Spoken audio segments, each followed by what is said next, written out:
really strong companies that we've invested in. This is the sort of early stages of where we're at. I'm really excited about what's coming, and those opportunities are going to be really significant. Amen.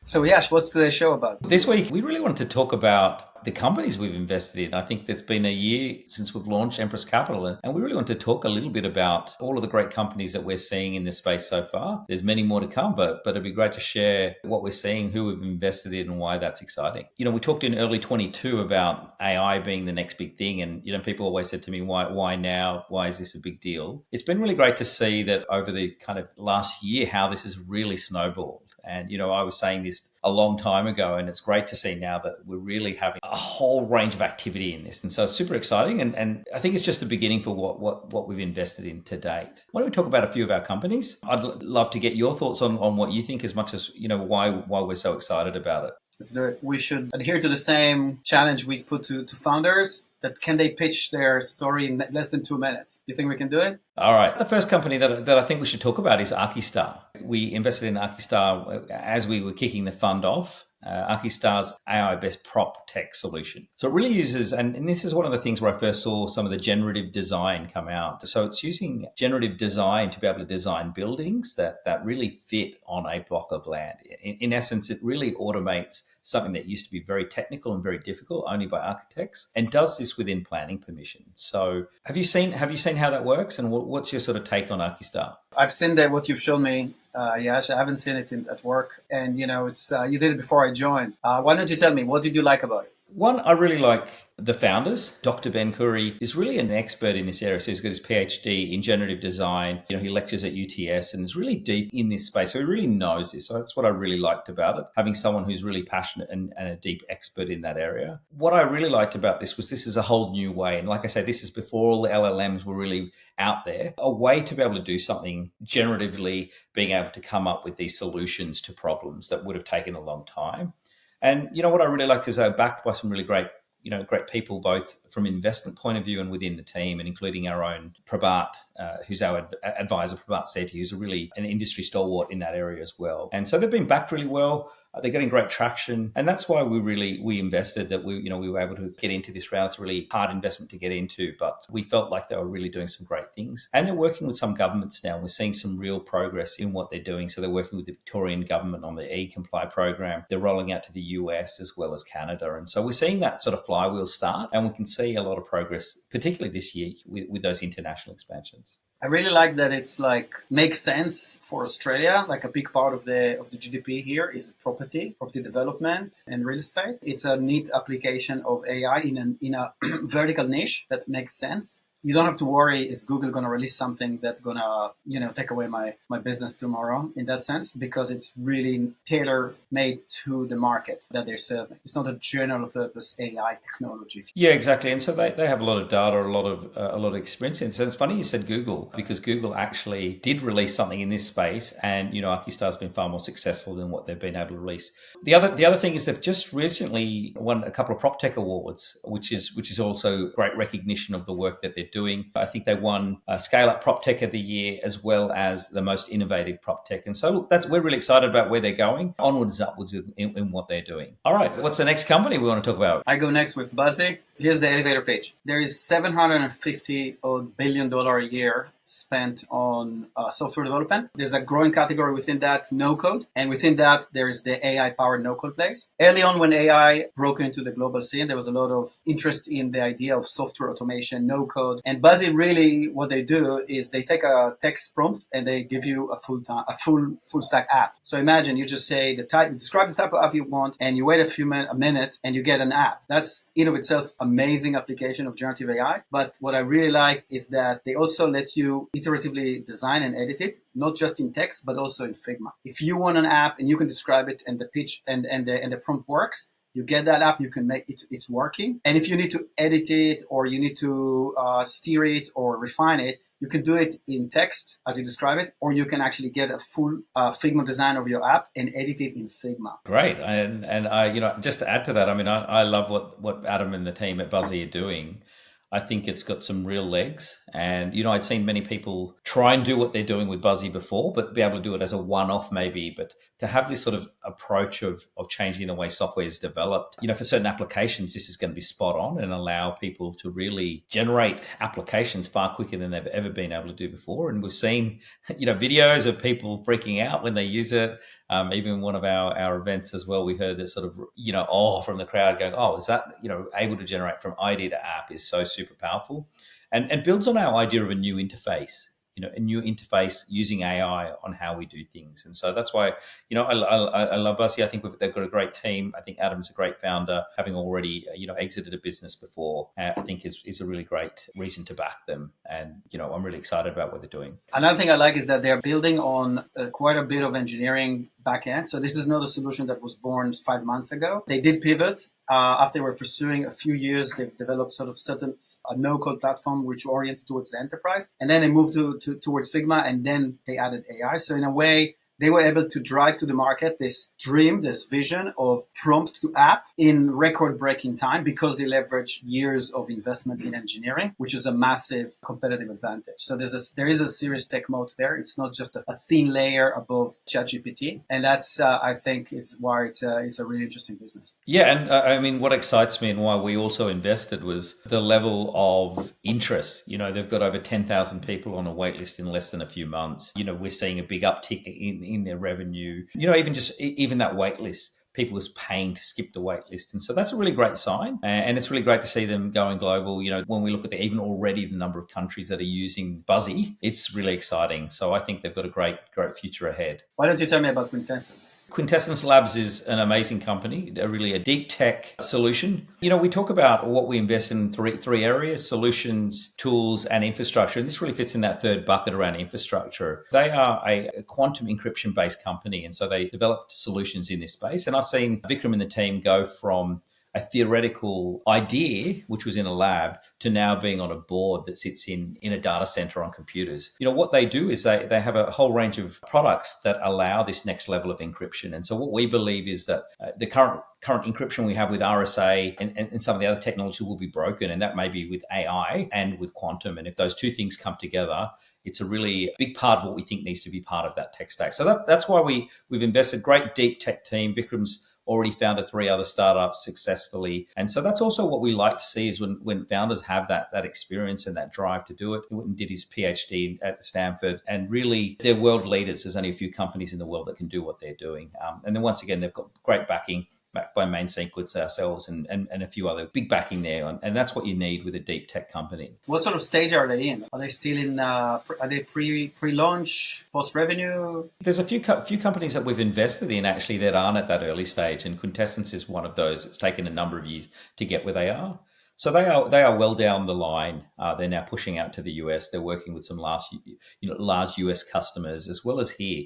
They've got some major banking clients. What's happening is they've actually created a market. There wasn't a market for quantum encryption, or the whole quantum market is now, people are getting aware of what's coming and what's possible. And, one of the key things that they are focusing on is people are storing lots of data, which, they'll be able to decrypt down the line. And so it's really important that these technologies might seem like they're far away, but it's really important that these start to be adopted by many clients that have sensitive data. We're going to start to see people start to adopt this, in great numbers. And that's what we want to have. We want to see RSA actually, when that's broken, anything we have right now will not be secure, and this kind of technology will be critical at that. And I think with AI, particularly around identity and us being able to communicate and know who you're communicating with, this is going to be critical technology. So look, the next company I want to talk about was a company called Particular Audience. I talked with James, who's the founder of a Particular Audience, for a number of years before we actually did invest. Look, I really love what they're doing. They are essentially AI for e-commerce. And so they have a whole suite of tools that really are around product search, product recommendation, and discovery. And so they're using their own LLMs around, being able to search as well as have this price beta product, which allows essentially large e-commerce providers to have the same sort of features like Amazon. In essence, it'll increase basket sizes, make them more profitable, and to really bring that same machine learning and AI to people who don't have access to that and don't have the resources of people like, Amazon. So their marketplaces, their experience is much like they have. So recommenders and price matching and so forth. And so it's super powerful. And, like I say, they've got a great team. They're also pushing out to the US. And this is a similar theme that we're seeing with a lot of our companies. They're pushing global. And anyone we invest in, we feel Australia is a great place to start from, but equally push out globally from there. What's your take on particular audience? I know you had a good chat with James and the team when we were doing DD. When I understood exactly what you said, when I understood that what they're trying to do is to give other e-commerce companies the same type of leverage and technology in a way that Amazon have, I understood that's a really interesting business. And I think that's the nature of the opportunity. If you're able to give to, Bunnings online or any other mainstream e-commerce player that don't necessarily have the resources to build their own, machine learning and technology teams, because that's not their line of business. That's a perfect type of B2B SaaS kind of move. And that might make a lot of sense to me. So that's kind of when I understood their strategy and how they position around that, that's where it clicked for me. Yeah, excellent. And look, I think they're,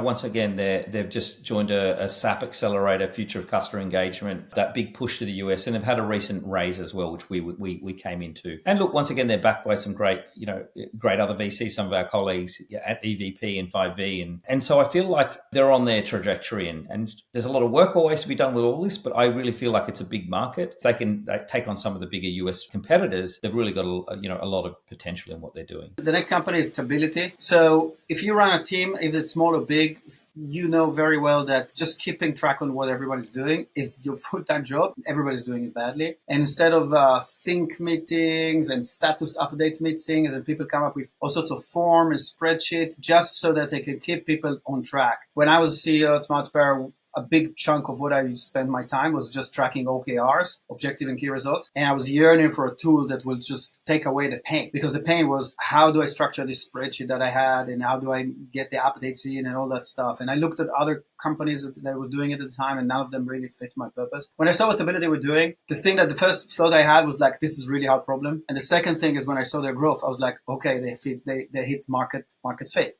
So clearly there's an audience for the type of solution that they have. So what is Stability? Stability is basically a OKR management platform from startups to B Corps, and it's basically geared about empowering the stakeholders and take away their pain and optimize their work so that they actually keep track of what's going on and what's important. I really like the team. The team is very product-led growth focused, PLG focused. They're very focused on making the product go viral, making the product hit the product market fit objectives that they set themselves. They're not going to build enterprise sales force tomorrow, and they see great results from the PLG strategy. So I was very impressed. Yeah, look, and I really like the founders, Stan and Brian, and they came from Atlassian. I think they're using the Atlassian playbook in a lot of ways, and that product-led growth we've seen. When I first heard about it, I was like, this product doesn't sound like it's a thing, and equally, around the use of AI within the product. And it's only really the beginning of what they're doing. And then we've talked about their vision for that. But seeing that sort of growth once again, and that interest, and, I talked to several of their customers, 200-300 people within their organizations using this, and they were raving about how they depend on us and they love this product. A very small company. I think this is another key trait of what we're seeing. Small companies delivering some great results. I think they can really scale from where they're at. And we, they've just raised this round, and we're part of that, which we're excited about. Once again, we've got some other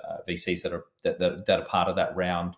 I think Investable and Scalata are also part of that round. And so, look, I'm really excited about what they're doing. And I think this vision of the future organization, which uses tools like this, which are lean, smart, and allow people to really do more, but not have these bulky, bloated bits of software. And so that's what I've seen. It rolls up, allows organizations, distributors to be able to operate, really smartly. And I think in the future, what we're going to see is really that predictive side of things come into the tool, which is what I'm really excited about in terms of being able to drive out that future organization. The last but not least is really a great company called Airseed. And a lot of VCs seem to focus just on SaaS. And, I think what a key part of what we want to do is look at different ways we can apply AI, not only in software, but have a software component. But in this one, it's a really interesting one. So AI. So look, Airseed is a company that uses a combination of biologists and data scientists. And the biologists have developed these patented pods, and the pods are made up of all this sort of seed and microbiome. There's a special machine that rolls all this up into like a Malteser, round chocolate. And then they have these data scientists that have really worked out these computer vision models to understand flora and fauna and where in a particular region. And what they're doing is they're able to use these big drones to shoot these pods down. And essentially what they're able to do is they're able to grow trees really effectively. So far more than just spreading seeds. Within a number of weeks, it's really is the same as hand planting in terms of success rates. And so that's a super powerful use of scalable technologies. IP on both the data side of what they have in terms of their computer vision models, as well as the data they're collecting is really interesting. So what they do is they geotag what they're planting. They can come back and really replant what they're doing and see how successful that is and learn from that. I'm really excited about what they're doing. What do you think? Sounds very exciting. And I think it's another example of something that's uniquely strong in Australia. I think stability coming up from out of Atlassian and doing PLG, and PLG is strong in Australia. Airseed is about planting. It's about fusing deep tech of bio with kind of cutting edge AI and drones. I think that's also a unique Australia little mix there. Particular audience, how they basically say, look, in Australia, we don't have the type of e-commerce muscle that AWS have for themselves. That's kind of how they saw the market opportunity. I think there's a recurring theme of good Australian story. The other point is Andy and the team are very driven by what they're doing. And one thing that I really like about this is I believe there's a way that we can actually do some positive things as well as have a business model that can earn significant revenue in what they're doing. So I think the two for me is really great. Also, there's a new business model here and we're going to see how that works in terms of there's some very large contracts that they've signed. They'll be deploying that at scale and growing. And there's a lot of interest, globally in what they're doing. So we're really excited to see them scale over the coming years and really execute on the big contracts that they have. They're doing work all around the world as well now, starting to kick off with some projects in Mongolia. And so I feel like this is really great, the impact that they can have. Whilst we're not an impact fund, I do believe we can really have impact with AI. And so this is an example of where I see we're going to have more and more new ways of doing things and those sort of blue ocean ways of doing things and more effective. And if we think of the impact that these guys can have, it's amazing. And I think it would be great if this little booth would have air conditioning because I'm sweating here. Is it like a little phone booth? It's a little phone booth, yeah. I had a meeting in one of those a couple of weeks ago and I was talking to someone else who was in a phone booth as well. And they ended up being like 2 doors down. Like we're going, where are you? I'm at the Commons or whatever it was in Sydney. And we both sort of popped our heads out and we were in like 2 doors down from each other in the phone booth. So if this is where we are, a year in, I feel like there's some really strong companies that we've invested in. They're on their journey, and that's what's exciting, being part of it, being able to help and really help them on their pathway for growth. But we're seeing, many companies each week. This is the sort of early stages of where we're at still. And so I'm really excited about what's coming. And those opportunities, I think, are going to be really significant.